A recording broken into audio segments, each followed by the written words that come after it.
হিন্দু কি আগেতে বিপদে ছিল? এখন আমাদের প্রধানমন্ত্রী এবং মুখ্যমন্ত্রী হিন্দু।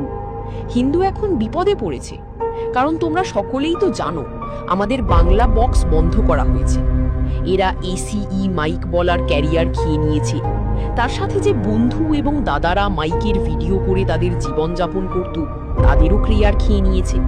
তার সাথে আমাদের যে ছোটবেলাকার আনন্দ, উৎসব এবং স্মৃতি, সেগুলোকেও কেড়ে নিয়েছে। এরা কি আদৌ হিন্দু নেতা? আমাদের হিন্দুদের উৎসব দিনকে দিন এরা ধ্বংস করতে চলেছে। পুজোয় মাইক, মাইক মানে কত আনন্দ, কত মজা। পুজোয় মাইক হলে সেই গ্রামটাই যে একটা পুজো পুজো বলে মনে হতো। গোটা গ্রামের লোক জানতে পারত যে এই গ্রামে পুজো হচ্ছে, আর মাইকের সঙ্গীতে আমাদের গোটা গ্রাম সঙ্গীত হয়ে থাকত। এত বড় একটা নিয়ম জ্বালিয়ে আমার মনে হয় যে আমাদের দেবী দেবতাদের উৎসব মাটি করে দেওয়া হয়েছে।